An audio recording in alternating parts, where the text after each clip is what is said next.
its 52-week or record high. We're having Nimesh with us in the CNBC-TV18 Motilal Oswal newsroom for a special segment, as always, D3 Chatter.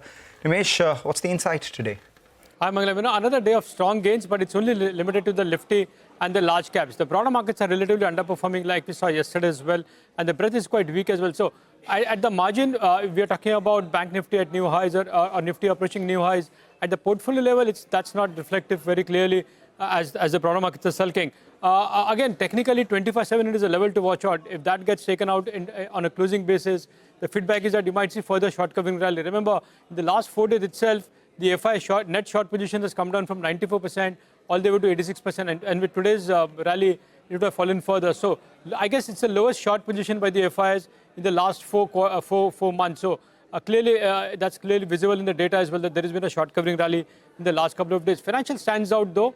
There is a bit of buying as well, and it's going to be a heavy earning as well over the weekend. Not only Reliance, but there are at least 7 to 8 financial numbers which are going to come out, and also the RBL bank deal. That can have a big trigger to watch out for on Monday morning. So lots to watch out on Monday morning. But this week's rally seems to be largely focused on large cap names and Nifty, and that's largely because of short covering. Okay. Yeah, no, absolutely. Nimesh, what about individual stocks? What's the chatter? So a couple of stocks on my list today. First is Time Techno. That's been consolidating in the last couple of days, but understand the company is likely to raise funds by QIP very soon, so that's a trigger there. The second stock is Adani Power, up 5% in today's market. Even yesterday, there was a large block, big delivery got marked into, and I understand some domestic mutual funds are accumulating Adani Power at current levels, so that's the second name. And the last one is Aditya Birla Real Estate.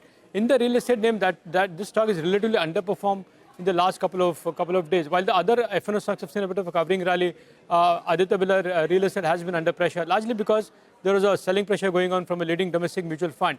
Now it looks like, with today's volume, looks like that selling pressure is largely over. So watch out for big delivery in today's market.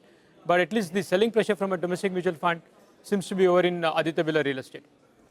Nimesh, thank you very much for that. Let's 15 minutes to go to wrap up the day and the week. Mitesh is now joining in with a few BT.